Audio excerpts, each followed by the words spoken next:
Yo, what's good, y'all? Man, we got Super Mario Bros. Movie review. Say like it, sub, hit the bell if you're new. And yeah, let's get it. Hello my movie peeps, and it is time for us to finally talk about the Super Mario movie. I got the lucky chance to check it out last night, and with this animated interpretation for the Super Mario Bros, we follow Mario and Luigi as they accidentally stumble upon a portal to another world, the Mushroom Kingdom, where they become the unlikely heroes needing to defeat the evil Emperor Bowser. That's all pretty much everything. Any spoilers to you guys? This will be a spoiler-free review. The Super Mario movie, man, it has been a long time coming. I think when we first all heard Illumination was handed the keys to make the animated Super Mario movie, there was some panic. Now, nothing's really wrong with Illumination. They've done some really rather wonderful People was questioning, I ain't gonna lie. People was like, question mark? things, and in most recent years... Well, I ain't gonna lie, I made some good movies, though. So, I mean, I wasn't really panicking. Well, in my opinion, I wasn't. But some people was, though. They've been churning out pretty fun movies. But I guess it was also the fans thinking in the back of their mind, man, the last time we got a Mario movie in live action form, we tried to forget about that situation. We tried to... they did? I did not know that. And never bring it up again. And there was also the intrusive thought, could this movie be as bad as that live action interpretation? Do we even have to discuss the day the news was heard Chris Pratt was voiced as Mario? That was the exact thing people were fearing with Illumination. Hey, everybody was going crazy. On Twitter. This favoring of celebrity actors to voice iconic characters instead of trying to make it their own. Oh, next thing you know, we were going to see a trailer where Mario was hitting the gritty.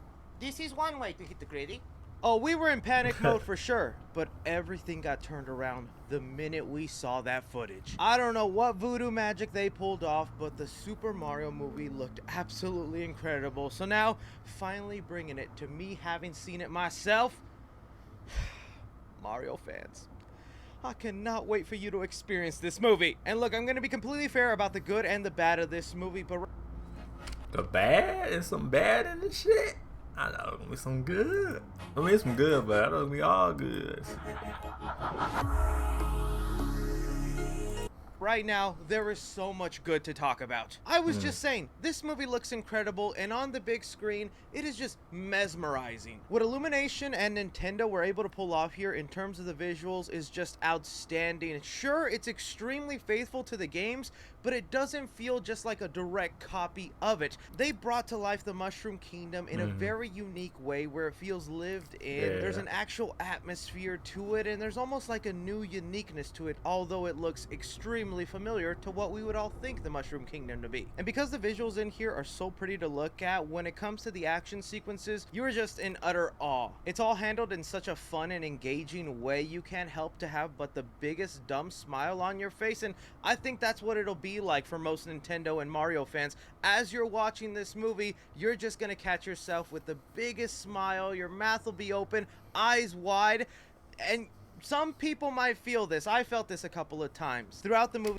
Well, felt what? You'll hear iconic keynotes associated with the games, certain architecture structures that remind you of levels that you played as a kid, and you kind of get goosebumps and almost want to tear up. Like, okay. Nowadays, people want to argue about nostalgia just being used to bait you in to see something and automatically like it, but in the Mario movie, it's handled in such a respectful way where every Easter egg, cameo, or reference to the game doesn't feel cheap or just thrown at your face like, you get what we're saying here. Because throughout the Mario movie, there are literally thousands of Easter eggs. I am not kidding, thousands. In the first 10 minutes of this movie, when you're watching it, you will catch so many things in the background just slightly put there, and it makes you as a Mario and Nintendo fan almost feel seen. You can tell the creative team had a lot of love and passion for the Mario world, and it's definitely shown in the product. Touching upon some of the voice acting in here, because that's a lot of where my skepticism was coming into, is like, can Chris Pratt really capture Mario? Is that something I'm just gonna have to deal with and be like, dude, you just sound like Chris Pratt with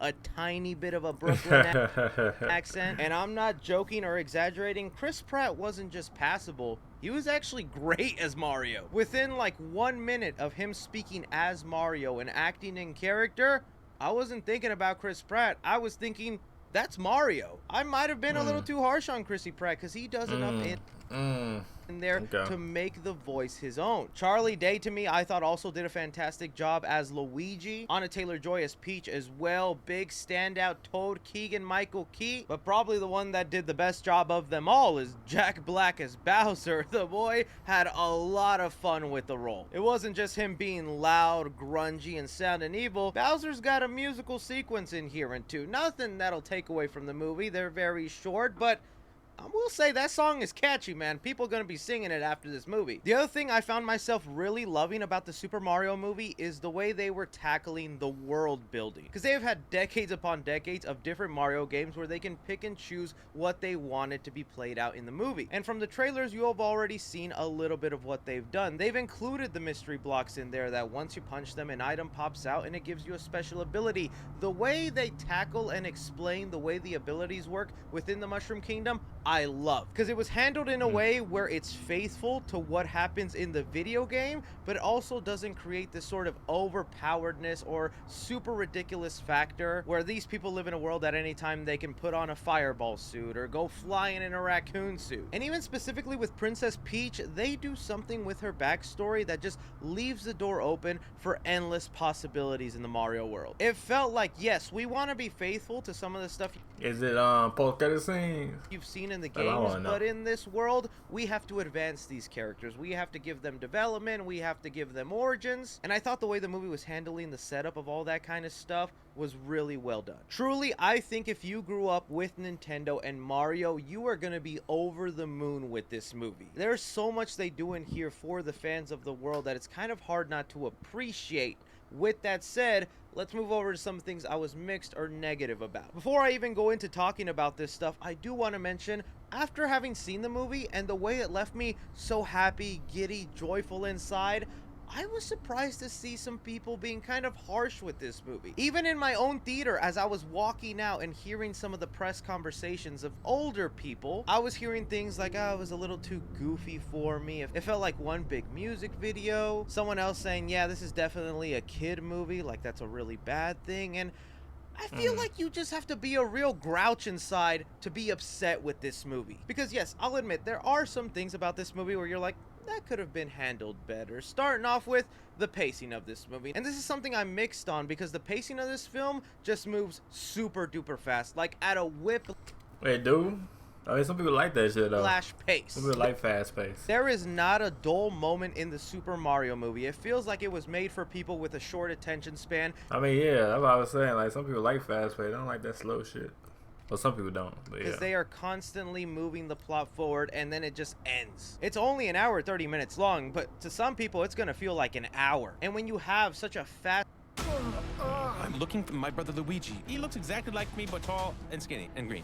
And does he fast pace like this, sometimes you don't get to digest a lot of the things going on. Like, as soon as Mario enters the Mushroom Kingdom, within like a minute to 30 seconds, he's already met Toad. He already knows he's got to go to Princess Peach. He knows who Bowser is and that he's got to save his brother. Like, such a quick dump of an information, and Mario's like, okay, let's go ahead and do this. And they do that a lot with meeting some of the new characters, introducing some of the new islands, and sometimes you're just like, can we look around this Mushroom Kingdom for a little bit? Can we understand this world? Can these characters get to know each other just a little bit more before they just 100% trust each other and go on an adventure? Another common complaint I have been seeing, and which I can understand, is the story. The story that plays out here is extremely simple, and that's always how Mario has been. Bowser kidnaps Peach, and Mario has to go rescue her. Now, if you have seen the trailers, you know it's not exactly going to be happening like that. Instead, Bowser gets a hold of Luigi, and Mario just desperately wants to save his brother with Peach by his side. To me, I honestly didn't mind the story being that simple. There's already so much going on in terms of new characters, new abilities, world building and whatnot. It feels like that's what you needed to do for a Mario movie. It's always been that simple. And although I do agree with some people just saying that the storyline sometimes feels empty, I feel like they did enough in here with Mario and the brother relationship. There's a great theme going on throughout the movie of as long as they're together, they can always make it through things. It was just, I wish they could have been together so much more throughout the movie. They do such a great job in the beginning of the film establishing this brother dynamic with Mario and Luigi. You know, Luigi isn't treated as a joke or lesser than Mario. Mario genuinely loves his brother and Luigi back, and that's kind of one of the beautiful parts of the film. So when you have them kind of split up for like 80 80% of the movie, it's kind of like, man, I just want to see these brothers interact. Admittedly, there is like a sweet payoff where they get to team up at the end for a final battle that big dumb smile again on my face. I love that ending fight. I also know there's going to be insecure man babies that can't handle Peach being a warrior princess that can hold her own. Because although Peach was not the one to be kidnapped in this movie, there is another subplot that they kind of hid from the trailers that Bowser has in mind for Peach that is super in line with the video games. And I think there is going to be some people that find Bowser's true motive in this movie a little weak or a little dumb. Like, really? That's what Bowser wants to do? But it's like, have you played a Mario game? That's very much in line with something Bowser would want to do. Now, I mentioned earlier, I thought a lot of the voice castings, including Chris Pratt, did a great job. The one voice casting I just could not get over throughout the movie was Seth Rogen's Donkey Kong, man. I was actually rooting for Seth Rogen's Donkey Kong. This might be because Donkey Kong is my personal favorite within the Mario world. He's my main on Super Smash Bros. And when I first heard Seth Rogen was Donkey Kong, I was like, oh, that'll be kind of cool. I don't think that's actually a bad choice.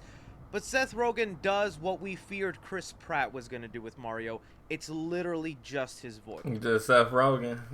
There's no uniqueness to it. There's no added flavor to it. It's just Seth Rogen reading his lines. So throughout a lot of the movie, I'm picturing Seth Rogen. I'm not picturing that this is Donkey Kong right here. There was no attempt to try and make that voice a little unique, a little different. Heck, when Donkey Kong laughs, it is literally Seth Rogen's laugh. That is one of the most iconic celebrity laughs out there. It just kind of takes you out of the movie every time he does that. They also give Donkey Kong a lot of like the kiddish humor in here. To me, it worked from time to time, but admittedly the humor in here is very slapstick, but you can tell it's a child form of humor, and to some it'll work, to some they'll be annoyed by it. I'll also say, while the musical notes themselves, like the score and themes that were incorporated with the instrumental themes, it still does the Illumination thing of entering in pop songs. Now, thank goodness a lot of the song choices in here are not super modern songs. No, they're kind of older songs, so that kind of gave me some leeway. I was like, all right. But I will say all the songs they used were used better in different movies. For one example, they used in here the I Need a Hero song. And again, the best animated movie to use that song is Shrek 2. And there's a couple other songs where it's like, oh, I know that song, but I only know it because that was used better in this movie. So the soundtrack songs are going to be hit and miss for some people. But again, to me, those are just nitpicks. Those are just little bumps in the road for what was a spectacularly wonderful movie. Kids are going to eat this film up, and I think if you grew up a Mario and Nintendo nerd, you're just going to walk out filled with such joy, like a little kid again. This movie, I think, is just not going to be loved as much by people who don't have that nostalgia attachment. Because when I see some of the really harsh criticisms that are like critiquing this movie as if it was trying to win an Oscar, I just can't help but to think, this movie, Damn. Shit. it's fun. It's entertaining. Why are you being so harsh on it? So when it comes to the Super Mario movie, I'm going to give action 4 stars because the visuals in here are so stunning. When it gets to a lot of the action sequences, I am just completely captivated, and especially with that final battle sequence, just the mixture of nostalgia, the story, everything going on, it was just so well done, the action. Comedy in the movie, I'm gonna give it 2.5 stars. I would love to say I laughed a lot throughout the movie, but it was a lower form of comedy. Some of it will definitely get you chuckling like me, but not every joke is gonna land. Drama in the movie, I'm also gonna give it 2.5 stars. It is an extremely simple story, so simple that it might leave you empty and wanting more, but I think the entertainment factor for the movie makes up for it. Horror in the movie, I'll give 0.5 star too. Really, the only scary thing in here is that dang Luma star that just talks about death. And suspense in the movie, I'll give it 2 stars. It's a family-friendly movie. It's very predictable to where things will end up. You're not really super fearful for anyone's life because, you know, they're not gonna do that in a Mario movie. Casual fans to the world, I'm gonna give it an A+. It's just so entertaining, heartwarming, and fun. Cinephiles, I'm gonna give it a B+, and critically, I'm going to give it a B-. For the Super Mario movie, I think this is definitely one you should add to your collection at home. That's a keeper. Yes. Make no mistake, That's a keeper. even with its faults, hiccups, and bumps in the road, the Super Mario movie is a complete winner to me. There are 2 post-credit scenes in the movie. The first one is a funny one. The last one, I say stick around for. But other than that, I think we will definitely have to talk about spoilers for this movie, so be tuned for that. Once the movie is released, I will be making a spoiler review. We're going to talk about all the nitty-gritty. Let me know what you guys thought of the Super Mario movie. If you got a chance to watch it, what you love, what you hated. Would be super curious to hear your opinions down below. Don't be forgetting to hit that like button, subscribe if you haven't already. Follow me on Twitter at 3CFilms or on TikTok at 3CFilms. But as always, I'm Chrissy. Take care. Like it, sub, hit the bell. Let me know what y'all think on the review, man. And yeah.